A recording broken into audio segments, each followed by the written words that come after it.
allemaal and welcome to this week's episode of TulipTV.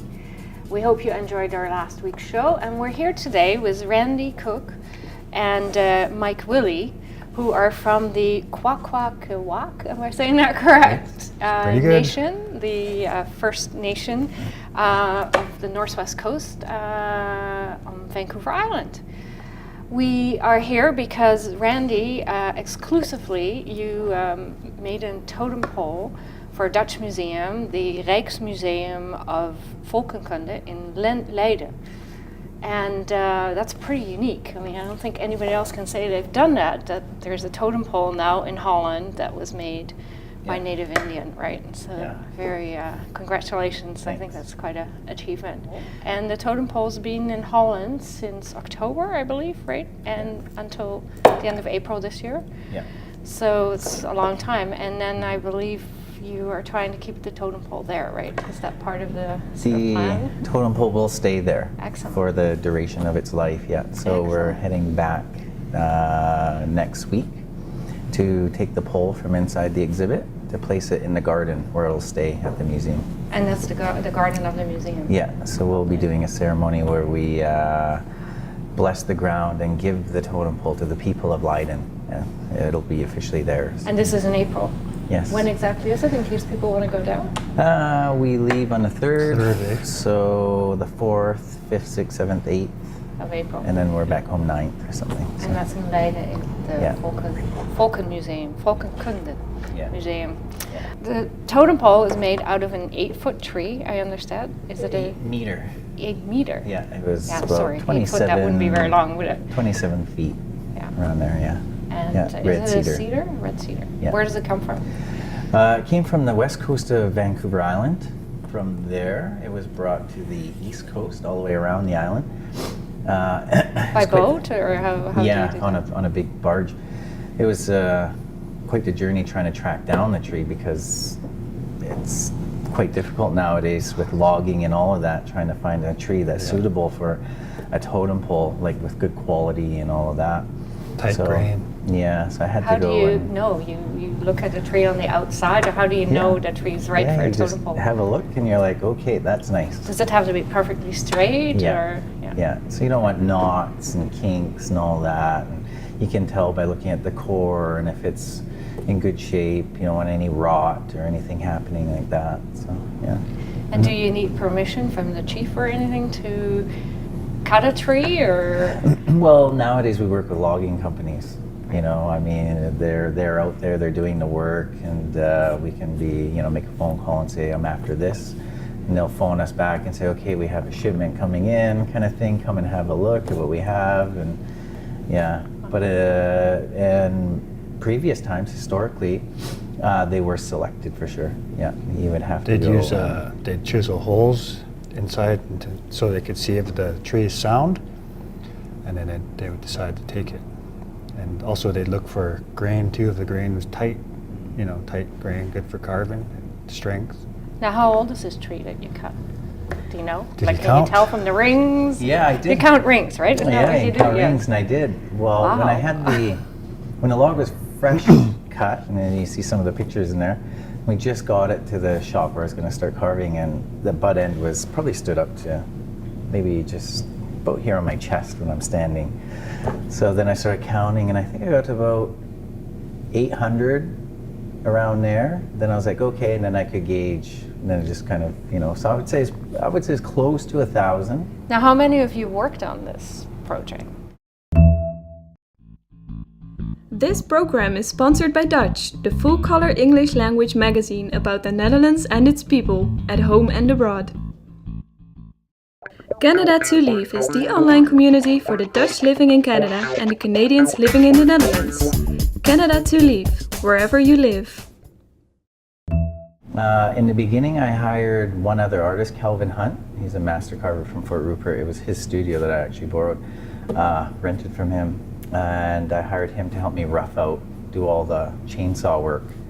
And we were under a tight schedule to get this done in time because I had to get it to Alert Bay, where I hired 2 more young apprentices from the community to come and give them experience. And So how much time did you have before it had to sort of leave Vancouver Island? Did you have like 6 months or? No, actually, I think by the time everything was all narrowed down with dates and stuff, after it was like Record final time. goal, I think we're down to probably 2 months. Wow. Yeah. Wow. So it was That's go impressive. hard. Yeah. Yeah. Fantastic. So good old chainsaws. So you prepared the carving of the tree, most of it here, before it went to Holland, but you finished the tree in Holland, right? In front of the museum, there was I understand, a big tent set up that you worked. Yeah. Do you make all your tools yourself, or do you buy those these days? Like, I'm sure in the old days, everybody made their own tools. Yeah, Native well, I Indian mean, if they're specific and like anything, I think artists know what they need, given, you know, whatever point they're at and whatever it is they're creating. If I need something specific and I know exactly, I'll make it. But if I'm just kind of shopping around and I see something I like, I'm like, oh, I like that, I'll buy that knife, buy that. So I get them wherever I can get them. Now, what was your function there? Were you the mental support? Were you the PR guy? What were you doing? I Was went Randy there, up there? much later when the opening, right, when the pole was already standing, and we were invited to kind of be the grand opening. And Randy invited me because I'm learning how to speak the language, Kwak'wala, and It's kind of like Dutch, really complicated. yeah, I think there's the same sounds, yeah, guttural sounds, yeah, in that's there. right, yeah. So our language is almost extinct. So I was just going to ask you yeah. that question there. There's only a handful of elders that very can sad, speak the yeah. language, and there's a really sad history on how they went about kind of getting the language out of us. You know, like getting into the residential school model that they borrowed from. I think it actually came from New Zealand. That residential school taking our little native kids out of the communities and putting them in this residential school away from home, where So they were forced to speak they, English. they could not speak the language. If they spoke the language, they would get punished. Yeah, and so it was from anywhere from 4 years old and up. So it's hard to regain the knowledge Yeah, after that. and a lot of the language was lost that way. But to be able to speak it today, I can't really explain to you. Can you say something in the language too?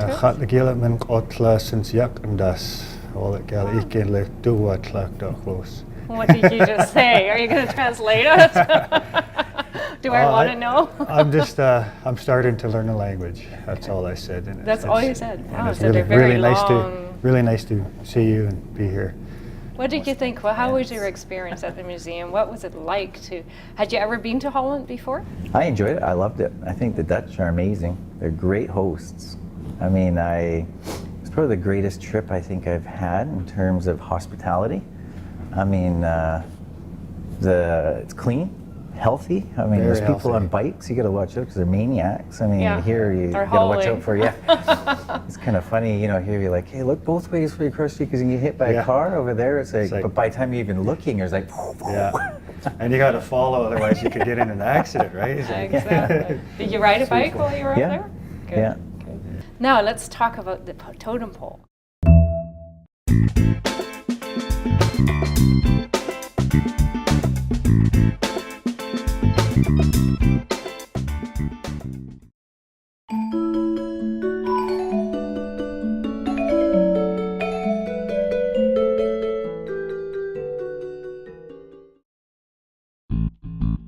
This program is sponsored by Dutch, the full-color English language magazine about the Netherlands and its people, at home and abroad. I understand there's 3 figures in your totem pole. So tell us about the figures, the why, and With us, it's very important that when we do anything like this that is so substantial, that you have to come from a place of origin. And this totem pole it's an origin story from my father's side, which is Numgees from Alert Bay, the Nimkish area there. Kwak'wala is the thunderbird on top, and it's the after the flood resided, the great flood. You know, the Bible talks about the flood and all these other cultures. We too have the flood, and the first man, after he was praying, after the flood had resided, was seeking assistance, and he kept praying to the Creator, and through his prayers the Thunderbird came down, and the Thunderbird had transformed into a man and helped build, you know, the first house within our area.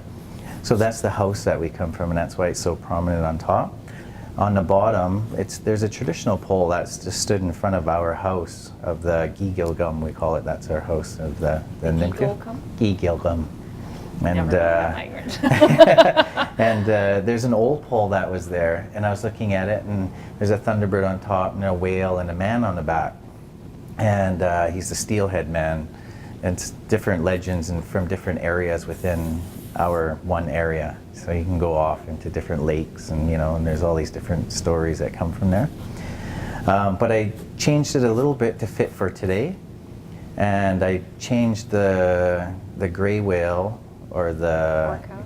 to an orca, and then the man on the back lost the spear and is carrying a rattle and a sacred ring.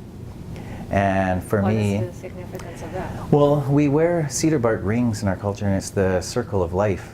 And there's like 4 little tassels that hang off of, and it's the 4 directions, it's the 4 elements: fire, earth, water, air, 4 seasons, things like that. And everything that we do within our winter ceremonies is about harmony and peace and maintaining balance within all of these elements, and making sure that we're always connecting with Mother Earth and giving back to Mother Earth as she provides for us. So it's that cycle, that ongoing cycle. So the totem pole is really about that. It's very nice. Now you're both chiefs as well.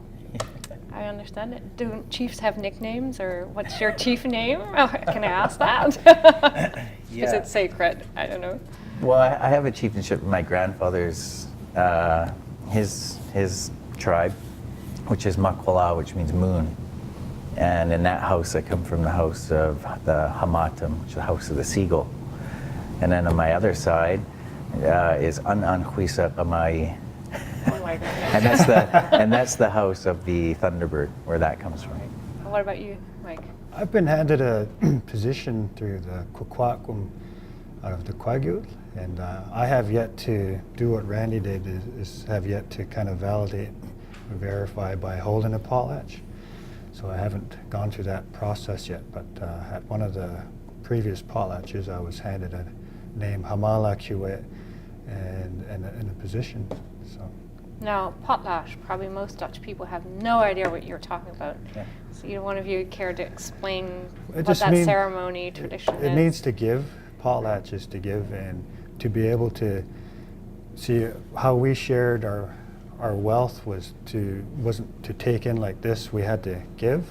And when the potlatch was banned by the Canadian government, they kind of took that to give part away. Said you can dance and you can sing, but you can't give away, right? And so when you give away, it kind of validates who you are. You're actually paying your guests to come in to witness what you did, because that was our way of putting things on record, right? You know, weddings or deaths or transfer of property, right? You invite your people to come and witness, and then that was our way of putting things on record, is the best way I could put it. We celebrated our red cedar bark ceremonies, winter dances. Okay, well, I understand it a lot better now, because I've heard about it, but never really knew what it exactly. I was thinking of a potluck where everybody's bringing food and has a big party or something. You know? So nobody can bring anything, as the Right, host will so do it's- everything. But Yeah. even that was banned at one time, and a lot of our chiefs went to jail for doing that. Even speaking at a potlatch, they were thrown in jail. Difficult, those things. Very difficult. Introducing your language back is a really nice start. I mean, even sitting here with you and going over to educating. Holland, I mean, you know, Holland is a part of reopening this door for us. I feel, you know, it's well, and introducing the world to it. yeah. And And to be able to speak my language in front of you means so much to me, and to be able to have a pole in Holland means so much to us. I wish I could answer you in your language, but then I also understand each band has their own language, so you guys must have hundreds of different dialects or type of, like, could you understand another? Yeah, we understood one each You other. did, Yeah, okay. they're That's nice. yeah.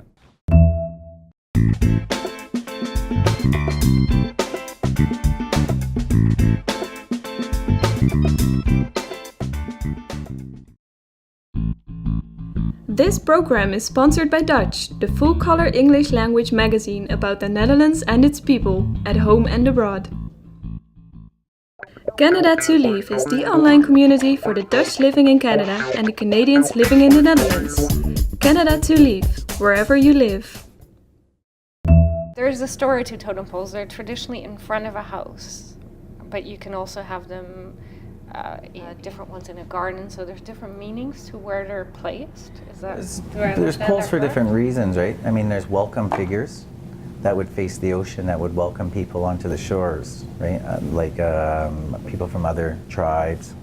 There's in burial areas, I mean, there'd be a figure that would kind of be carved specifically that would allow people to know that that's where, you know, we're laying our people to rest, kind of thing. So there's different reasons for sure. Now you make other things than totem poles as well. You're an artist, right? So you make jewelry or masks? Jewelry, paintings, masks, everything. Yeah, just trying to. And what about you? My art is different. I focus on the language, yeah, and the singing. History part. Yeah, the history. I lead songs in the potlatch. Yeah, I work in the school. I teach language and culture in an elementary school, so that's my art. Now, a lot of people, Dutch people, probably think that you're still living in little wooden houses, and when we're talking up north, you know, we're talking like it's way up north there, where it was the igloos. That's right, and you're wearing your feathers on your head. But things have changed now, right? It's quite different for you. Do you think people would like to go back to that culture, or are you too far sort of entwined now in Canadian culture? It's a really good question that you're asking that, because it's the main focus of where we're at today, actually. And we're both really trying to embark on this whole new way of thinking, because I left my hometown to go pursue education, and we're in Alert Bay, where I come from, there's no high school. So I went to Victoria and graduated from there and started seeking higher education. I got into my artwork, and now it's like a business, and I have a studio, and I'm working full time. You know, it's a 9-to-5 job, and I'm taking weekends off, but constantly thinking, what can I do to give back to my community? What can I do to give back to our land, and how can we reclaim our land, which is still been abandoned, because after the banning of our potlatch and the residential schools and kids were taken away, the parents didn't have a reason to live there anymore, because without the kids, so a lot of them left the villages. So we're trying to go back and think, what can we do with the land, which is more focused and balanced with today? You know, how can we bring people there and still expose our children to know where they come from, because the culture's from there, the origin stories are from there, and revive our language and all of that. And I'll let Mike talk a little bit more about that, because that's his next big passion, I guess you can say. Yeah, I guess I sort of had the similar story, where moving from a little community of Kinkinillet down to Victoria High School and kind of away from my parents, so it was kind of sad. It was almost like the residential school all over again, where you kind of have to move away to be away from home, but to get educated. So right now I'm thinking about setting up my own business of whale watching, actually. Cultural tourism, Aboriginal tourism, where we could, it could get me out onto the land. You know, a lot of our elders are, you know, our language is dying, but also the elders that know about the area and the history of our territories are dying out too, right? So what can get me out there so that I have something to pass down to my daughter and the kids that I'm working with right now, right? So I want to get out onto the land and, you know, doing cultural tours. And the plants, I guess, as well. Yeah, the all medicinal the part of marine the life, and you know, just using that kind of vessel, I guess, you know, the business of today. How can we use this vessel to work for our people?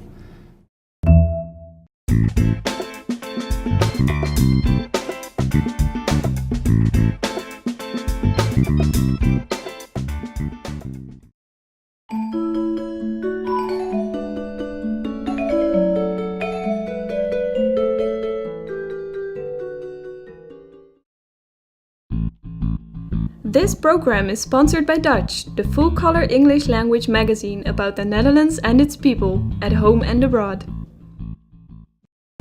Well, it's really interesting to hear about your culture, because I think a lot of people, and especially even probably Europeans, but also I think even in Vancouver, when I came here as a European, I was made believe that the native Indians have sort of lost their love for life, and they're all drunk and they live in this reserve and it's a mess and things are falling apart. But talking to you, it's really shed some light on your culture. And would you like to tell us some more about how that, your culture has been affected by all these things? I mean, when we moved to Victoria, we went down there together, right? I know we were 14 years old, and we could have turned to the partying and drinking, but it was actually, we had our cultural functions every weekend down in the Mungo Martin House, the Royal British Columbia Museum. Mm-hmm. And an elder actually got up, one of the functions got up and said, "It's really nice to see all you young people here," because when we were young, right? He said, when we were young, all we wanted to do was party, and so through our culture, it kind of steered us in a good direction, and set that foundation for us, where it could have, all the traumas that our people went through, starting from smallpox, right from, the 1880s. Yeah, you lost a lot of your people. I'm not kidding. One tribe, some of the Indian agent reports, 102 children died from 1883 to 1884. 102. And that's when the Europeans all arrived. And stories North about America. just dead bodies everywhere, floating, getting washed up on the beaches and stuff. Mm-hmm. And it was horrible. I mean, so there was that trauma, decimating from, I don't know how many thousands we had, down to hundreds. Yeah, certain tribes were strong, say 20,000 strong in certain areas, and wiped out right down to maybe 100 to That's horrible. rebuilding, and even today we're still rebuilding, and it's understandable that people and get then, depressed. And then going into the Indian day schools, and then eventually the residential schools, right? And these residential schools, it was researched by the Canadian government. What kind of system is going to really oppress, or whatever you want to, assimilate us into Western society, right? And then one way was to take the language away. Language is identity, right? And that's why, we're working together to see what we can do to bring it back strong. Rande uses his hands and carves and gets his message out that way. I like to talk with elders and just master apprentice. I'm the apprentice and the elder's my master, and they're going to speak to me. Well, and the elders language. are starving out, so your history is also disappearing. It's right? it's This just is a crucial time. Crucial, Yeah. so crucial. We don't capture our language within 5 to 8 years, I say. It's gone. It's gone. Yeah. And so it all comes full circle again to like the museum, which is very exciting. It's opportunities like this that are helping us to revive everything that we have, to give strength back to our communities. All the hard work that I do within my career is, in the back of my mind, is because the harder I work, I'm going to open that much more doors for younger youth, to give them the opportunities and say, hey, I can do that too, or I can be a part of that. That's great. That's a good world to be in. And if we can create, more opportunities with different museums around the world and bring the language and more younger children and more, we brought a marine biologist to talk about the coast, and we brought teachers, we brought historians, anthropologists, people that could tell the story of our culture from all different directions, angles. Holistic. And I think if we keep up this kind of work, I think it's only going to make and it's a good culture. Well, I'm proud to be Dutch to say that we could have helped you with it. It's wonderful. It's great that the museum asked you guys to do this. Yeah, absolutely. Well, you're going back in April, and I guess the exposition's over when I'm going back to Europe, but the totem pole will be still there. So I'm looking forward to see it, and I hope our audience, if they go back to Holland, which a lot of Dutch people do because they still have family, that they will all go to Leiden, to the Volkenkunde Museum, because it's definitely, I think, well worth seeing from what I've heard and talked to you guys about it. Yeah.